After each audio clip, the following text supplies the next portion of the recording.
Okay, hey, how's everybody doing here? So we are sitting now at Chapter 9, which is assaults, which is regular assaults, domestic violence, stalking, and elder abuse. And sitting on probably about 27, 28 slides here, so bear with me as we go through it. It'll definitely be a lot quicker than it was with death investigations. And again, you will need to supply your notes so I know that you've listened to this and you can use them out in the field for application as well. All right, let's begin. Okay, hey, so just a few items here in the introduction. I can talk about these just briefly, but I have seen some trends coming up without a doubt in the last 10 some years, specifically because of the videotaping and social media. I'm sure you've seen all kinds of TikTok or wherever it may be, but without a doubt, we definitely are seeing these taken more in public more often, and it's because more or less so that somebody can have some additional clout, um, that they're better than the other person. Often victims and witnesses are willing to press charges and testify in court. Uh, can't say that that's always true. I definitely would say probably that the uh, more often than not, they don't press charges and testify in court. And that's literally, I will tell you, that's because of more than likely by the way that they were treated by the police officers while they were on scene. And there is definitely a victimization that the victim actually goes through themselves, that they can feel like they were the cause of things. We'll talk about that a little bit more as we get out of the chapter. That's definitely something I see also with the sexual assault side of it as well too. I mean, people just don't want to get involved. Domestic violence has become a priority in many departments, without a doubt. Well, that really happened over the last 20 years, really. But more often now, what that literally has to do with liability, and that has to do with, are the police creating an event where they could get sued by not arresting people. So when there's an assault, it used to be that we would just sort of let them go. And I'll explain that as we get to the next slides. But the truth of the matter is that it is about liability. Psychological assault or stalking. I'm sure you've all seen like the cyber bullying, cyber stalking, and stuff of that nature.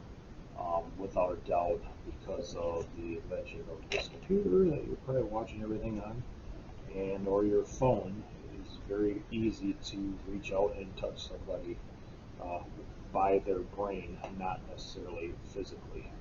So, I don't know.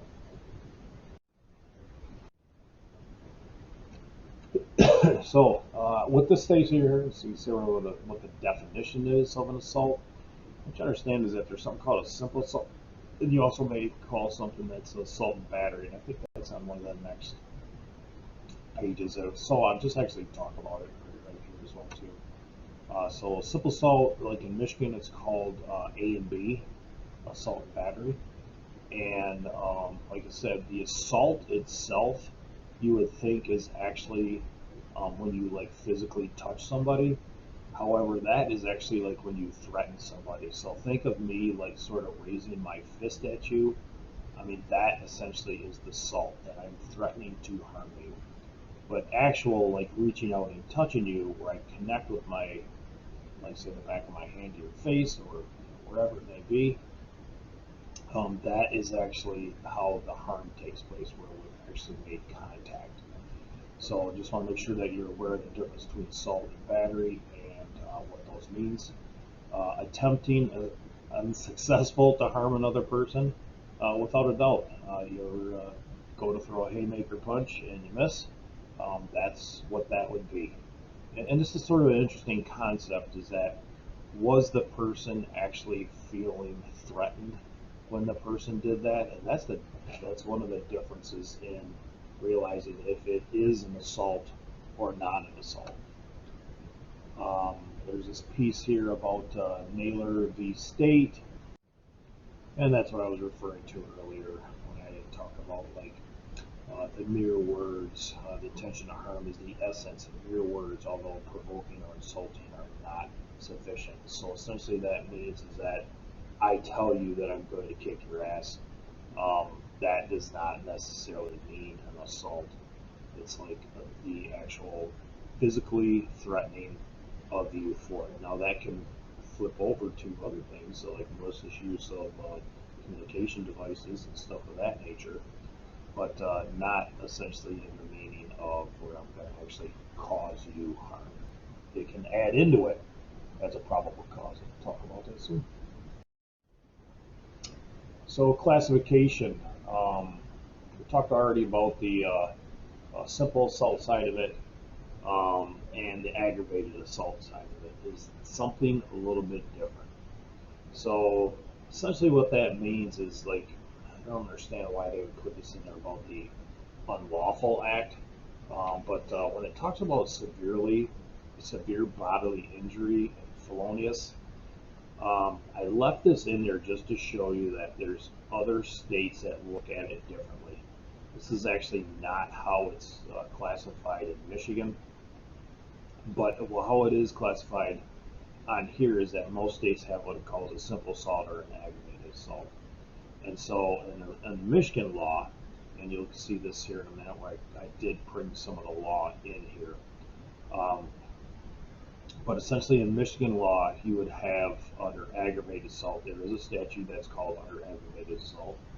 And under that statute, it basically means like if I punched you and let's say that I sort of messed you up a little bit, okay, like maybe I knocked a tooth out or something of that nature, that would be something that aggravated assault was in there. Now let's say that I punched you and I busted your eye socket, okay, or yeah, that would be a good one. I busted your eye socket.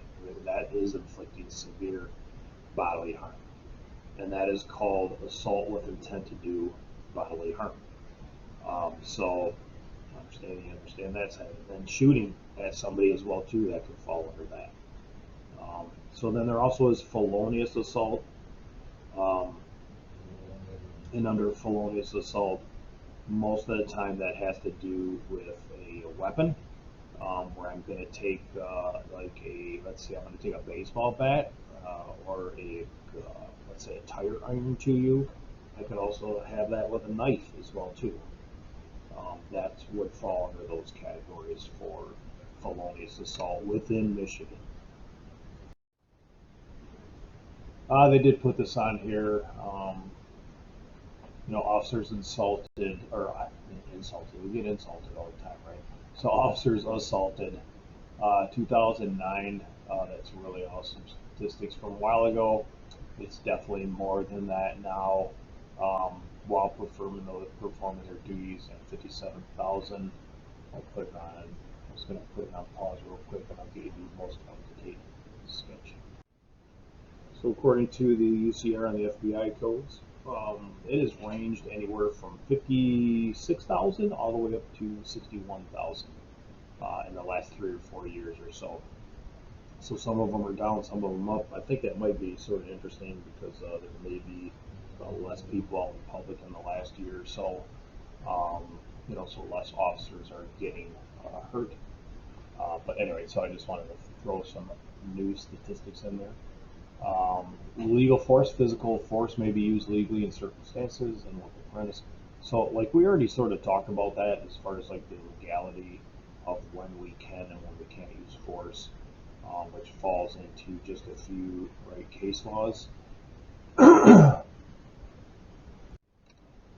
And I think you're going to see just recently with the young man that was killed just outside of Minneapolis recently, that Tennessee Garner will actually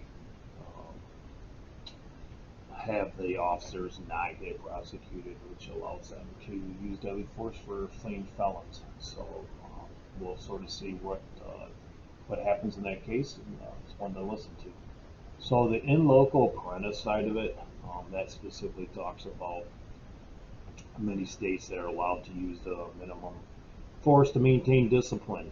That was for stop school fights or stop fights on school property. Some bus drivers, trains, airplane pilots, ship captains, and so forth. They're allowed to use force in those areas, and that falls under that specific Latin phrase, the authority of. And if you're not aware of it, it did say in the book that basically means like they have the authority is given to them in place of the parent. So that's what loco parentis means.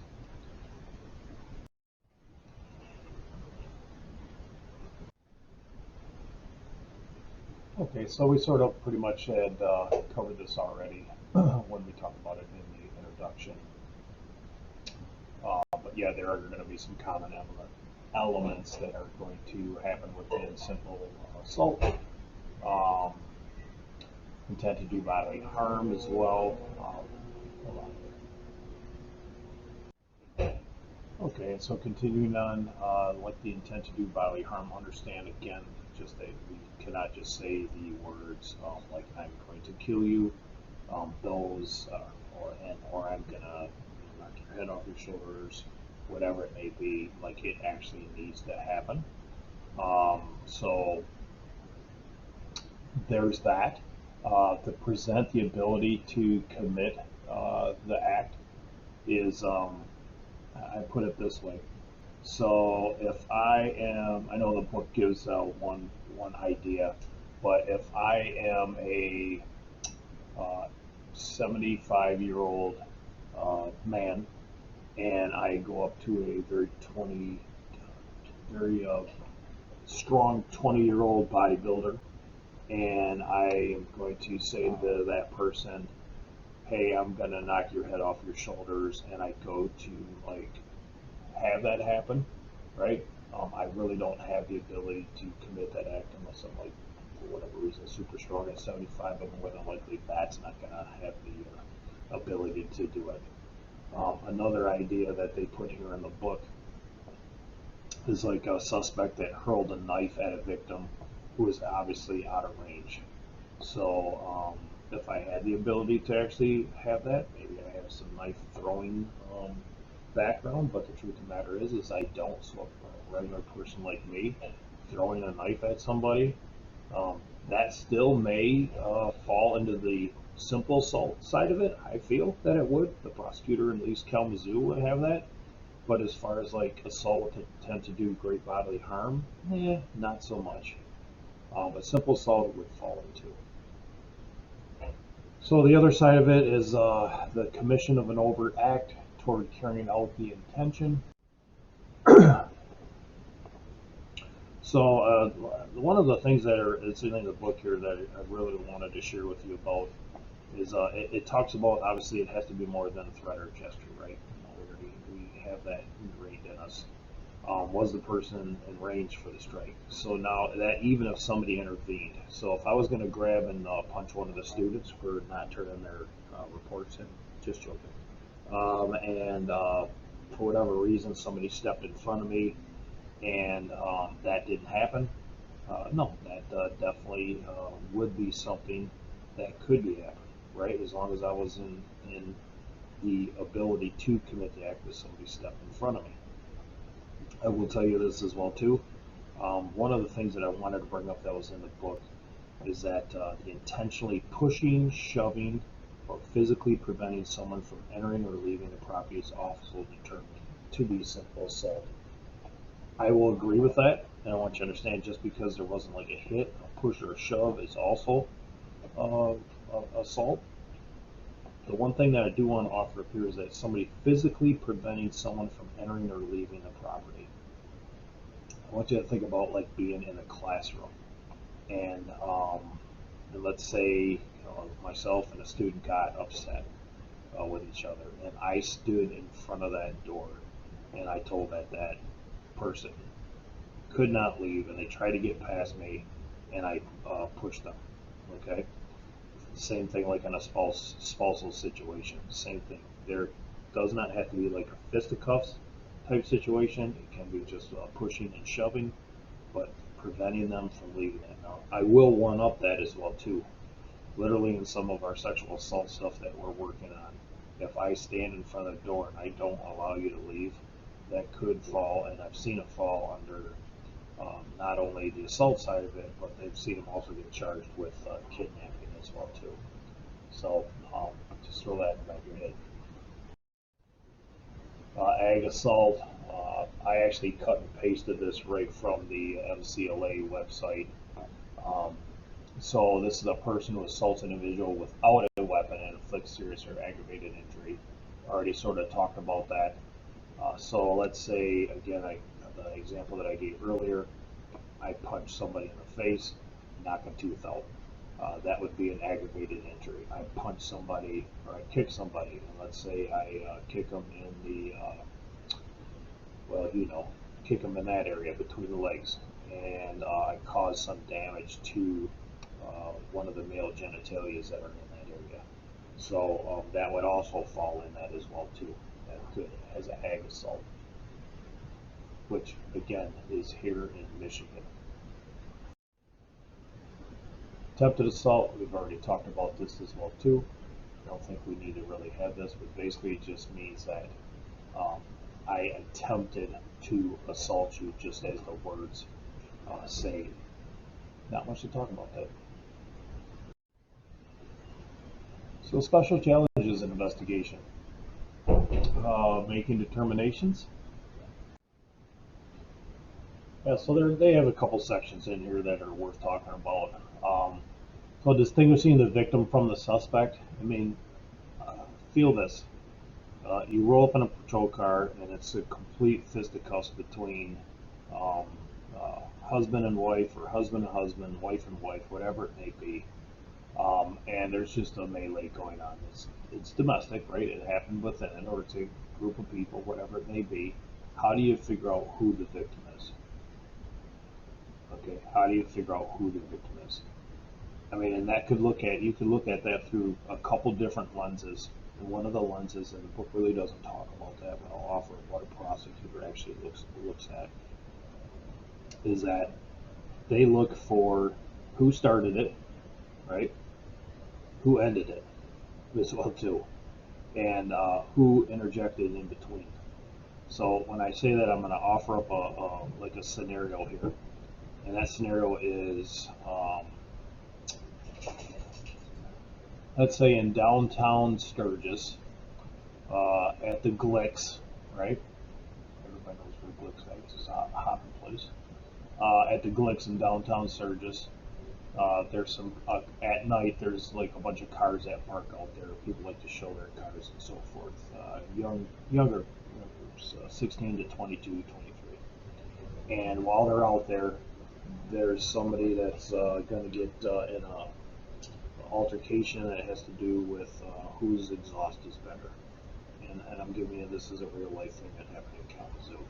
So there's pushing and shoving that can get there. Mine's better than yours and so forth.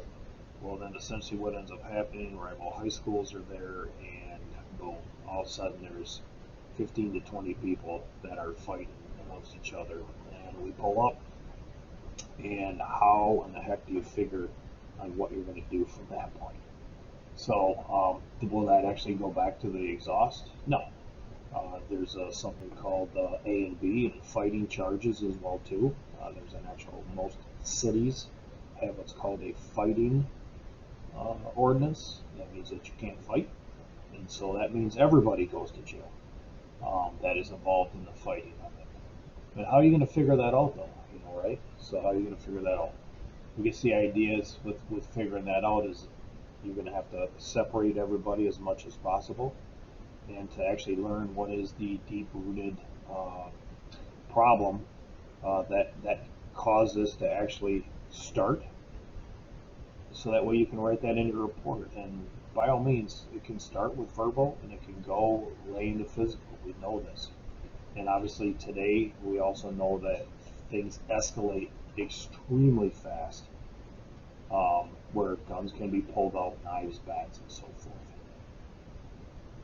forth. So the civil or criminal side of it, basically what they're talking about here is they're just they're letting you know that you can seek civil charges as well too.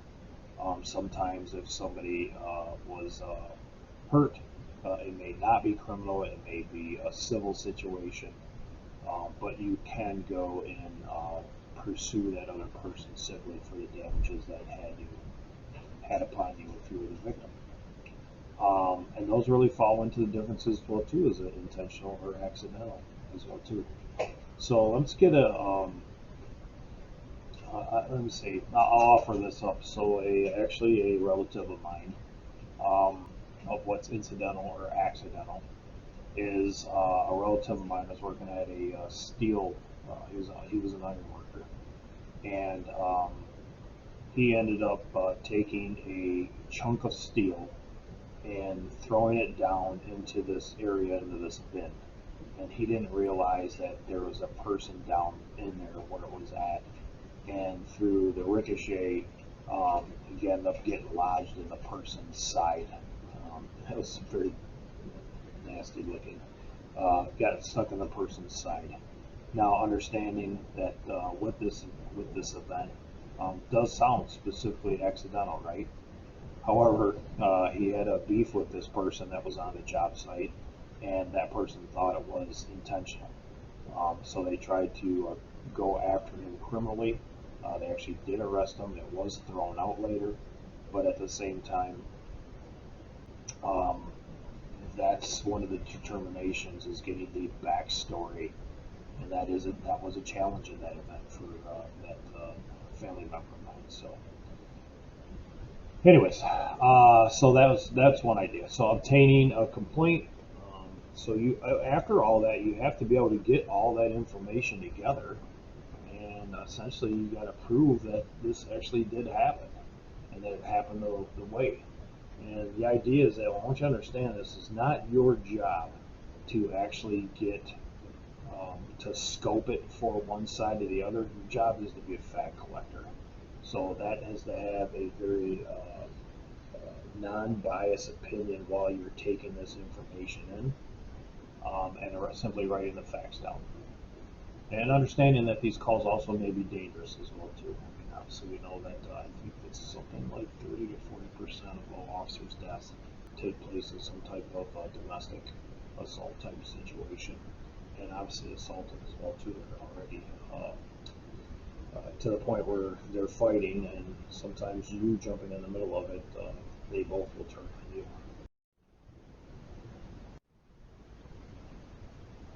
So this slide also, we talked about the majority of this slide already in the last slide, but again, it's the idea when proving the elements of the assault. You want to, this is what will help you out, like when we did our police report writing side of it. But that's again getting the events that led up to the assault. So if I just started my police report and said I arrived at the scene, walked in the door, and I seen that said person was punching the other person in the face, like from a plain view, open view type standpoint, the prosecutor's going to want to know why it is that that person was punching somebody in the face. Okay?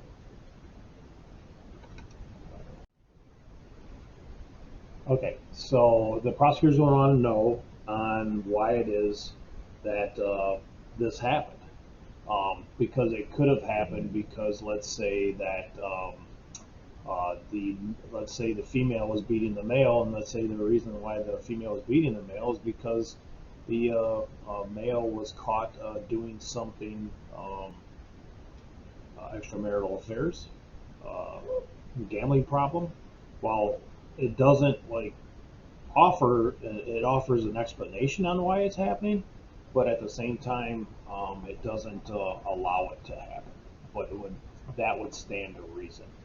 Now, the other side of it is that if there's no reason, let's say the person has a mental health issue, and they're having some type of a crisis, and this is why this has happened. So again, they're trying to establish why it is that this took place. Establish the intent to cause the injury. We just sort of talked about that as well too. The severity of the injury inflicted. So just simply writing in your report, the person had a reddened area to their face. Well, we don't know what that means, right? I mean, you know what it means because you just seen the person. So the point would be is that if you can take like maybe a photograph, which I think we're going to talk about that in a minute, but if you take like a photograph, you put like even a dollar bill up there because we know that that's a dollar bill is 6 inches across, or a coin or something of that nature. It would actually show the size of the bruising in case you needed to use it later. Um, that's what I'm talking about is like establish the severity. If we're missing a teeth, obviously we're going to want to make sure we put that in the report as well too. And just one tooth, two tooth. You don't say that, okay, the person is just missing a tooth. You're going to want to write in there it was missing their, I don't know, their third from the rear tooth on the backhand side. You try to get a photo of it, but at the same time, they're probably going to go to the dentist, and then at the later time, you would actually get that dentist report from the person that was assaulted, so you could submit it with your report. Establish whether a dangerous weapon was used. Again, we're talking about the dangerous weapon. We know that hands also can be like dangerous weapons, too. I've had cases where people have been bludgeoned to death with their hands. But when they're talking about this dangerous weapon, they're actually talking about, again, we said it before, like a bat, a knife, a gun could be in there as well too. If I pistol whip somebody, you could have, I mean, you name it. Hey, are you ready? A lamp, right? I've seen it before where dangerous weapon, could a shoe be used as a dangerous weapon? Right now, the last I had known, the shoes were not, but at the same time, you want to think about some shoes that you've seen out there. Some of them have steel toes, right? Some of them are large boots, and you also some most shoes that maybe some females may wear is that with those with longer, higher heels with points on them. Those can hurt as well too, being thrown at it. Could it take an eye out? Yeah, thrown rightfully so, it could. But the majority of the dangerous weapons that they're talking about are ones that are that in the primitive form. Again, knives, guns, clubs, uh, steel rods. So naturally, a rock is also something that can be used as well as a dangerous weapon. We talked about this a second ago. So you get evidence in the assault investigation. You're going to want to photograph all injuries. Remember, we already went through this as far as like crime scenes and stuff of that nature. Clothing. So normally times when you're in a fight, and if it's a pretty decent fight, you might have some blood on your clothes. You may have some rips on your clothes. You may have some dirt on your clothes. So again, right now, specifically, unless the suspect is unidentified, you're pretty much going to just photograph those type of stuff and give those clothes back to the victim. Weapons, definitely take any weapons, and we're going to talk about that as far as case law coming up here soon. But you're going to want to use that so you can bring those into court. Blood stain, hair, fibers, and other signs. So we just talked about a second ago as far as having seeing those on the clothes. Sometimes you might see them on the ground, right? I know I had talked about it in the past as far as like a shooting case that I had worked with teeth laying out on the ground. I actually thought it was popcorn, but it was actually whole teeth from getting shot in the side of the mouth. I've had other cases as well too, where bloodstained hairs and fibers have bled well. For me, I had a guy that was beaten off a bicycle. He had a lower IQ, and he was beaten by several people. But he had some specific, like some facial hair that was on him, and he was bludgeoned in the face. And when we arrested the people for that, because there was about a group of 3 or 5, one of the people had his beard hair embedded into his knuckle because he was hitting this guy so hard. That was actually a gang violence situation I had, but that's just an example on how those things can take place. Special categories of assault. Okay, sorry about that. I actually clicked the wrong thing. So, um, special categories of assault. Those are actually the things that I was talking about with here in Michigan. Um, the different levels of assault that we have here: the ag assault, uh, felonious assault, assault with intent to agree to violent harm. We actually have one that's called assault with intent to maim as well too, and that essentially would be like cutting somebody's tongue, pulling their tongue out of their mouth, gouging their eyes out, stuff of that nature, which sounds horrible. Yeah, so this actually, honestly, it's just an overview. I've been having a habit of getting into it too quick, so I talk over my other slides. But you're gonna see that I want to talk about like patterns of behaviors, physical, sexual, economic side. You can read the rest of them here. But definitely, I see this as a slide, and these group of slides is something that there's a lot of truth to. So I did pop this was in here too. So the history of domestic violence. You can see this right here. There's deep roots in the patriarchal systems that's passed on from generation to generation. And let me just sort of clarify that for you if you're not like sort of familiar what that means. But in a very what we call is it's acceptable into the head of the family and the authority figure was said that listen, you have to keep control of your house, and so keep control of your house. Unfortunately, at times meant that as the father that you could beat your wife and you could beat your children because that was the authority that was given to you, right? We just seen that in that Latin phrase that I talked about earlier in this slide. So the idea is that it was okay to do all that. And essentially, that goes down from generation to generation. And I can tell you that I see that in the over the lifetime of my career.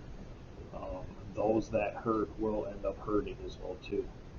And so it's unfortunate, but it does happen. And this cycle of violence side of it, that's how partial over to this over here. This slide is the tension building stage, acute battering episode, and the honeymoon side of it. So this right here, essentially what they're talking about, you can read the words, but so the victim suffers minor battering incidents, verbal abuse, and psychological humiliation. Well, essentially what happens is that like that doesn't become enough for the batterer, not the one who's getting battered, but the suspect. And because they essentially will feel like it's overpower, right? And so essentially what happens is that there's going to be a burst that will end up happening during that time where the person's going to get violent, and that violent could be both physical and sexual, one to the other, or both. And so then there's the makeup stage of it. And I'm going to give you an example of a case, and then it starts all over again, but I'm going to give you an idea of what I'm talking about right now. So one of the cases that I worked that had to do with the rape cases, but this guy was also physically assaulting other people along his lifetime. This is exactly what happened with here, is that they would give an event where he would be constantly saying negative things to the person. You're fat, you're too skinny, whatever it may be. But basically, this revolved around when she was pregnant. But basically demeaning her, calling her names that had to do with her obesity, and again, basically just humiliating her among other people as well too because of her weight that she gained during her pregnancy. And so what happened is that afterwards, when the kid was born and the weight wasn't coming back off, essentially what would end up happening is that he was not being, how do I say this? Uh, he was not in a sexual way, but was not pleasing to her for him to look at her. So he started assaulting her, and that was not only physically, but that was the majority of it was physically. But there was one offense that was sexually with that as well too. But then what ended up happening is that the cops would come and arrest him. There'd be a PPO, and then essentially what would end up happening is that we'd have this honeymoon phase, and it all revolved around the kid. The kid was born, the kid was in the picture, and the mother did not want the kid to grow up without a dad, even though this dude was a craphead, because she grew up without a dad, a father in the picture. So she was going to take the blows herself, physical blows and mental blows herself, so that her kid had a father in the picture, as inept as this person was. But then we do know that this is passed down from generation to generation, and luckily for this person, by the time the kid was, I think, 4 or about 3 or 4, she totally got out of that relationship and does not have any contact with him anymore. So that's the cycle of violence.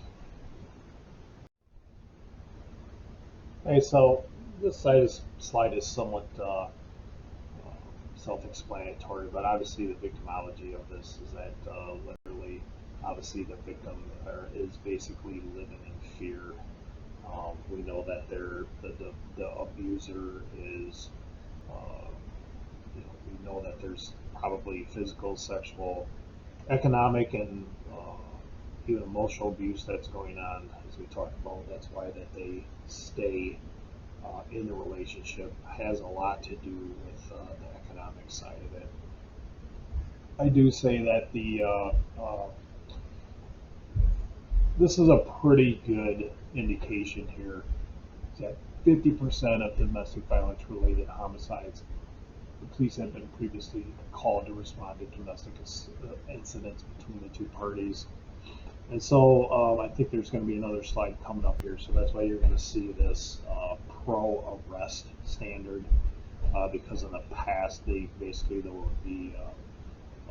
person that was getting assaulted could essentially say, no, I don't want to prosecute, so that way the man would just stay in the house if the man was the abuser, which they are 98% of the time.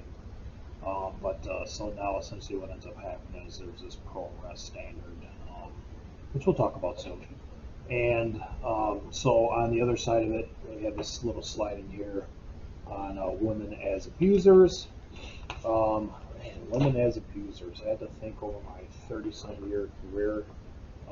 Maybe I've had 2. But this would be probably true, right? Because if I know that the statement here is that reports of husband abuse go unreported, basically is because they don't want to be able to seen as the one that is, they're not a quote unquote man, so they're not going to do that. Oddly enough, I had when I was growing up in my small in this neighborhood where I grew up for a while, there was definitely a female abuser that lived across the street. She had some really bad mental health issues, but she assaulted both the dad and the male son that lived there. But that was definitely the course of it. She ended up having to go to a mental health facility back then, which of course is 50 years ago, 45 years ago. So yeah, so that I would assume that they do go unreported. Differences in how male and female batterers are treated in the criminal justice system. I haven't really seen a whole lot of difference, but what I will say is this, is that the female side of it, there won't be as many programs out there as abusers, because there's not a lot of them. So the idea is that when they do happen, Some of the ways that they are treated different, so is that they end up having, what do I want to say here?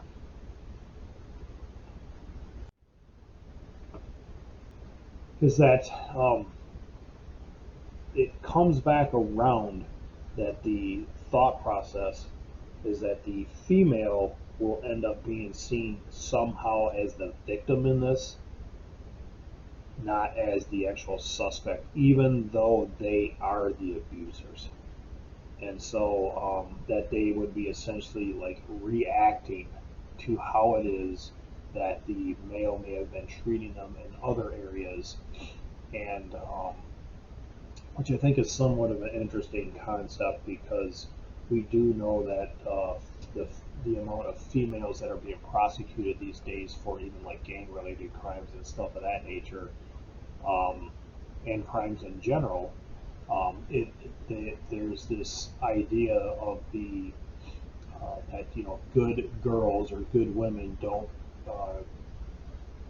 do crime, and so that is changing as we continue through not only my career but also your career when you'll be stepping in here as well too. Yeah, so I wanted to talk a little bit about this slide.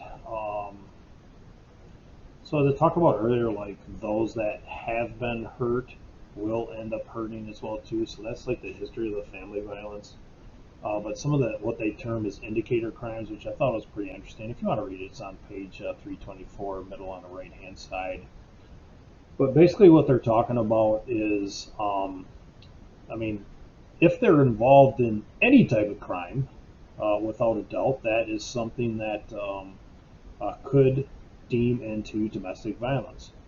But some of the studies that they put in here that I thought were very interesting, it has to do with that there is definitely a link, obviously, between animal abuse and domestic abuse. So if you're going to kick the dog, you're going to essentially still kick your wife or something of that nature, or a kid. And don't think of just domestic partner or intimate partner or stuff of that nature. That also has to go with kids as well too. That's grouped into that. So anyway, so there's that side of it. But the other side of it as well too is that we do know that if we do end up hurting, um, sorry, my wife is a little loud in the background here. Just a minute. Okay, so sorry about that. She was on a phone call. Uh, so the idea is that we really want to. We do understand again that the if there's a direct link to abuse towards the animals to abuse towards the children, abuse towards the spouse. So my point would be is like in your future career, if you end up going on those type of calls, I'll say this: that if they're leaving the dog outside without any water, and in hot heat, what do you think that they're doing to the kids as well too? So those are the things to sort of look at when you get um, out there in the street, or you're in whatever career you end up following through with the criminal justice side of it. That would be something to have inside with the uh, uh, in your investigation. So I don't think we're going to do it this week, but maybe the following week. I wrote a paper a while back that talked about the economics of domestic assault. And basically, what that has to do is that if there is a fiscal change with, like, there's fiscal constraints, fiscal stress on a family, the batterer is more apt to end up hurting the person in the house. That they're essentially, like I said about taking it out on the dog, they're going to take it out on their spouse. They're gonna, because that's one thing that they can control. And again, not even just physically, but also mentally on the person that they're going to batter. So just sort of following that in. The police response to it, I did it again. So the police response to it, this is still back on the last page. There's not a whole lot to add to this, but is literally just going back and getting the victims state of mind. So you're gonna like get a lot of background from them. Just don't go with what the call is right there. Try to get a history of everything that's going on with that person. And so when I mean that, I'm talking about like, so yes, they hit them on this particular date, and that's why you're there. But talk to them about past events that may or may have not taken a place, and that's literally where you're gonna get your historical side of it. So now getting onto this slide here, the effectiveness of intervention programs, because that's the idea is we want to stop people from hurting people. I'm going to just like sort of direct yourself if you want to on page 327 on the lower hand side where it says in some jurisdictions. Now I will tell you is that like the batter is part of that intervention program. They definitely use what's called the Duluth model. I've seen that used here as well too. I've seen it used in sexual assault um, suspects as well too, or I guess convictions, to essentially get them to understand what their power is while they are in a batterer type relationship and while they're taking on the batterer role.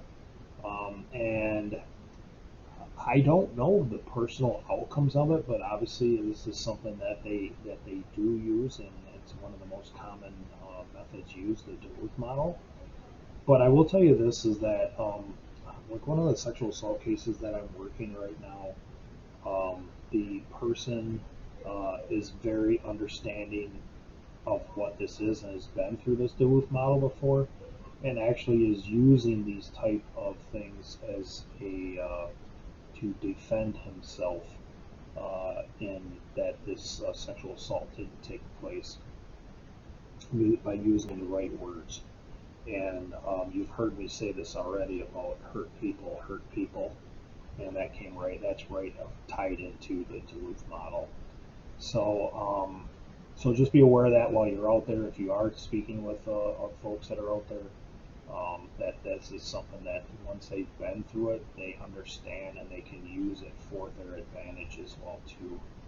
But I'm sure that there are some very good outcomes of it if they're still using it. And we've talked about this before in other classes that talk about the cognitive behavioral modifications, and that's basically to again correct faulty thinking patterns. And a lot of them have group practice models where they ended up where there's group therapy that is talked about. And obviously we know definitely through like AA and NA that actually is very beneficial to get people to stop their actions and new learned behaviors. So talk about a little bit about restraining orders. This will be very short, but if you're not familiar with it, a restraining order or a PPO, personal protection order, those essentially are put forth by a judge that is going to say that said person cannot be around said person. So essentially what ends up happening, they're pretty point blank. You can read any of them. There's examples online, but it basically says like you can't be within 1,000 feet. You can't harass this person. And if you don't, you end up getting going to jail for it. You sit in there and you may get an additional fine. You may get additional jail time on top of it. I've seen this happen over and over again where they end up just keeping people in jail that they just can't help themselves. But the one thing that's interesting about restraining orders is that they are binding and they're enforceable nationwide. So that means that if there's a couple here in Sturgis and the couple decides that they end up getting an assault, and the male half side of it has a restraining order, a personal protection order on a said person, and they end up going to California and on a trip because they're still together, even the court said they didn't. If they get pulled over on a traffic stop and they're not with them, they actually get arrested in California,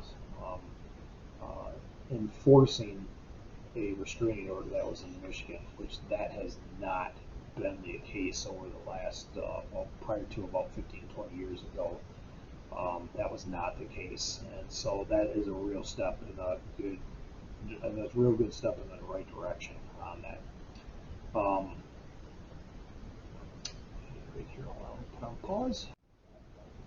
So almost all of this as well too is this idea of what's called staking conformity right here, but that's basically that they want to be able to show the batterer that if they stay in relationship and do better, they won't lose their marital status, their resident status, or their employment.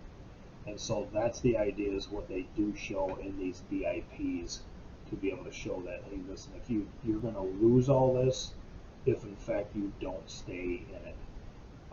If you haven't said it here, you do see that is on page 328 along with the restraining order side of it.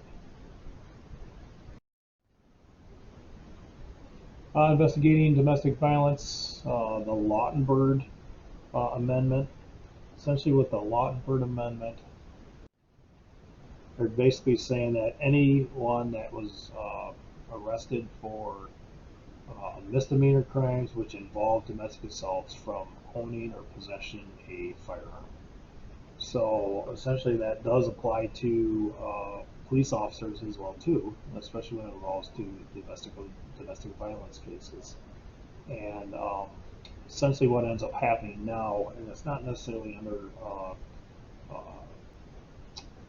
no, it is under Lautenberg, but essentially what ends up happening is that in the event that you go to a house, you should ask, is there any guns inside the house? If there's guns inside the house, guess what? You can snatch them up under the Lautenberg Amendment and bring them to what's called safekeeping into your evidence area, but they cannot own or possess one if they're convicted under crimes of domestic violence. And actually what they're doing now as well too, not now, but what they've been doing under this is you have obviously the right to seize those weapons, because we do know that past domestic assault situations could be a precipitator for future domestic homicides.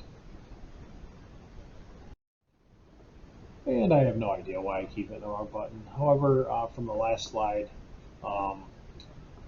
we talked about it before about reducing the lawsuits. That's why that there is a pro-arrest policy now, that officers, if they believe that there's probable cause that domestic assault was occurred, they will arrest.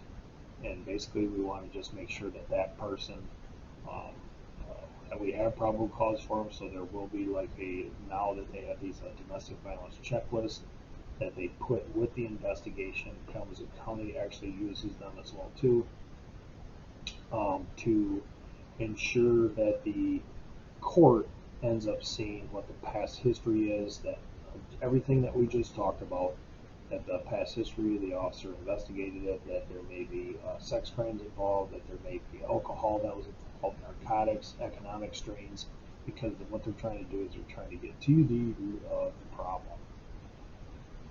So flip it on now with the overview, investigating stalking. Again, I won't go into detail of this, but you can read this right here. Look for intentional commissions of acts causes a reasonable person to be put in the fear of death or serious bodily injury. Actually, Michigan's is a little bit more bland than that, but we're going to work with this one right now. Places the victim in the fear of death, places the victim in the fear of bodily injury. Didn't I just say that? Thought I did. But it's a reasonable person. And we'll chat with that for a little bit. So investigating stalking, there's different types of stalking. When I say different types, we're not talking about like different types of like levels, but there's parts within it. So like an intimate or former intimate stalking, that really has to do with somebody that you may be married to or divorced, current or former people that you lived with. Serious or casual sexual partners or formal sexual partners. I mean, literally, this is the most common relationship involved in stalking cases. Now, acquaintance stalkings might be like that guy at work or that girl at work. maybe a neighbor that is trying to put himself or put herself in your vision at times. It might have been somebody that you had a casual dating experience with. When I say dating, I'm talking about like just no sexual stuff involved, just going out on dates. And then there's stranger stalking, where the people did not know each other at all. It's just distance from afar. And it says here, all 50 states have general stalking laws. Variances subjectively exist. I'm going to say for the most part that I definitely have had some very, some terrible stalking cases, and they have literally all fell into the intimate or former intimate stalking. I think I've talked about it before in my classes, but when I was working undercover, I got hired for a hitman job one time, and it was from a former boyfriend where his girlfriend would not go back with him, or his ex-girlfriend would not go back with him, and so he wanted me to kill her boyfriend, and then later, if she would not go back with him, basically disfigure her face with a chemical concoction. So just knowing that it doesn't like they usually don't go away until like these stalking charges end up getting involved and the court gets involved. It's just I don't know what it is. People at times just cannot stay away from people, even though there's plenty of other people in the world to bother. So anyway, so there's that part of it. Cyber stalking and cyber stalking, which is a great way to reach out and touch somebody that you don't know. And when I say cyber stalking, I mean essentially, obviously, it's technology driven, and I just actually have because I've been coaching, and then also my daughter at times as well too have been not stalked, but I guess like contacted by people that want to know if they want a sugar daddy or do you want to be my sugar baby and stuff of that nature, which that was very disturbing to hear me that just randos, what random people would just like make contact with you over what your picture looks like, your profile picture. But again, that definitely is a stranger stalking. Obviously, we can ignore and so forth, but sometimes these people don't stay away. And that's obviously the time that we should get involved in. Even though it's like not, like if you get called to this type of call, it's just basically trying to make the person feel not scared, because they definitely can be very scaring at times to them, especially when they won't go away. So anyways, the cyber bullying side of it, obviously we understand that this happens a lot within the youth, especially with social medias. That has to do with different emails, chat rooms, IMs, Facebook messaging, whatever it may be. Sort of surprised, but not really surprised, I guess, to sort of read this, is that more roughly females are likely to experience cyberbullying by 21%, and males are around 8.5%. It's obviously it's a shame that happens, and we've seen several stories on the news throughout probably even just your life, or know people as well too. There are people that have been have hurt themselves because of these cyberbullying. So just I know as a one specific recent thing, cyberbullying, we've had some issues at a local school where videotape was taken between some two high school girls and a high school boy were videotaped where sexual acts were being taken, and then essentially what that was done is that was put over different media results and in text messaging, and obviously the damage that can be done to someone's credibility, personality, could be very damning to them of something that they did not know that they were being videotaped at the time. So investigating stalking, pretty much the same as what you're gonna hear from the domestic assaults of it. We're going to use this issue restraining orders. Some of the unique challenges that we have to do with the people are along the way. They use different aliases.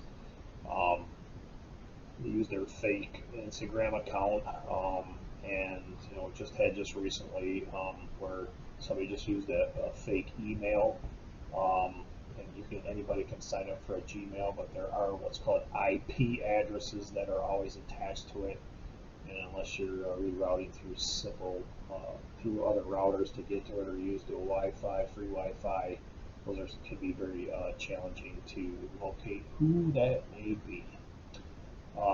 Again, stalkers are not very easily deterred because that is their thing. They enjoy creating fear with those people.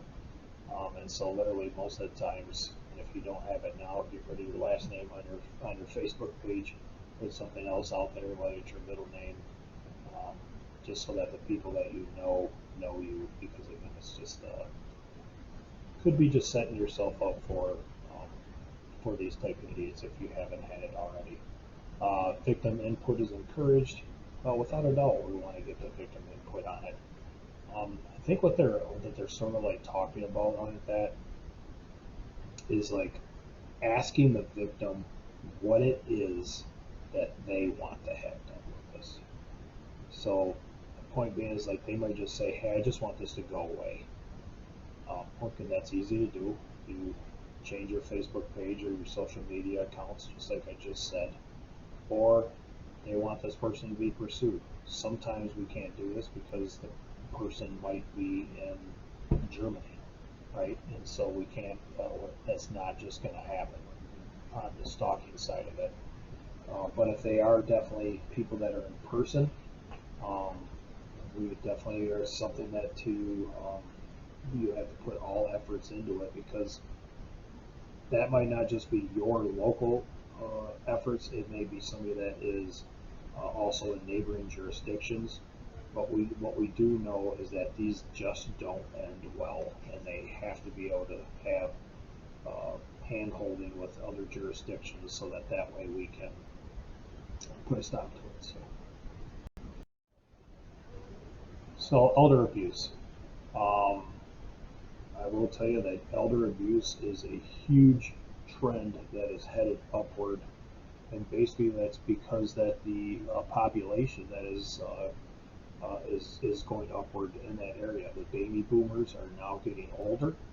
One of the sections here is that by 2025, 62 million people will be older than 65 years old, and in 2040, that number will climb to 92 million, which that will be me. All right. So just knowing that elder abuse, even just today, is just climbing like crazy. To the point where you're seeing some jurisdictions that are actually putting in, just like how they have like narcotic groups, they're actually putting in elder abuse groups that just go and investigate elder abuse because it's coming so prevalent. You can see here there's different areas that a person can be abused who is an elder. So we flip into this. I wanted to just use this page instead of the last page because it's a little bit more easier to follow. So we'll just sort of look at the white diagram here, but these are some of the ways that an elder can be abused, starting up with the colored squares, or colored rectangles at the top, starting with the word physical, and then the risk factors associated with the elder abuse as well too. Just offer you to just sort of look over those a little quick and sort of familiarize yourself with them. Some of the ideas that, or the ways the risk factors are on there is not maybe something that you would think about. Specifically, like a risk factor is a shared living situation. That's not one that I would really think about. I think of it more as like a supportive situation. However, when they're living in an area, they can be easily from room to room being sexually abused, even abandoned, locked in their rooms. I had that as well too. Um, and obviously, like the physical side of it as well too. We definitely have had plenty of issues with those because of Social Security and the economic constraints that are happening in today's society, and the uptick of drug use as well too. And that's why that's why they are abusing the elders, that and for their own medication as well too. So investigating elder abuse number 3. Police response. I can tell you this is that have patience with the victims. And the reason why I say is that, I mean, the older that they are, the more confused that they could end up being. And I want you to sort of dial this back a little bit just to the domestic abuser, is that a lot of the people who are elders that are out there, um, they don't want to go into a home, right? They don't want to go into a home. What I say is what we would call as a senior living assistance type situation. They want to stay in their own home. So just like the domestic abuser, um, the person who's getting abused, they will put up with what's going on so that they don't have to move out. I had a 92-year-old man that lived next to me that his grandson was definitely exploiting him fiscally and also abusing him at the time until we called elder. It's like Child Protective Services, but it's basically Adult Protective Services for them to get involved. And literally, my neighbor's name was Sandy, and the nonverbal cues were definitely was the keys for me, because Sandy became more withdrawn and wouldn't ask questions or wouldn't answer a lot of questions at times when I would hear things like break inside his house and stuff of that nature. And so non-answering at times can be just as much as answering at times. So that was something that I cued in on at that time. So I'll just offer that up to you. So we talked about some of the reducing elder abuse programs here. So we're talking about like community group activities. So a lot of areas, a lot of places that have like senior living centers and stuff like that. Like Portage has a really large one. Sometimes they're called like the Aging Commission and stuff of that nature. But it's to get them outside of their people that are like their guardians, so that they have a safe place for them to talk about what's going on. And that's because the social isolation contributes to the mistreatment. The more that you're alone, the more that you don't have the ability to call out for help. Um, I just put these things in there, the 11 things that anyone can do to prevent elder abuse. If you do have somebody within your that is elder to you, I know most of you are young, and it may not be your specific person that you are caretaking for in your family, but it might be a neighbor of your elder. I would offer just to sort of just take a look at some of these. Obviously not a number 11, but at the same time, maybe looking at some of these if you do suspect that there may be uh, signs of elder abuse out there. So, because we will all get old one day, hopefully, and we want the next generation to take care of us. So there's a summary. You can read that specific stuff there. And there is no assignments other than just doing a few notes on here. If you want to correlate what I had said, and then also put some stuff from the book. We're going to be just getting that information there. Well, will there be an application to come on this? I guess we'll see, right?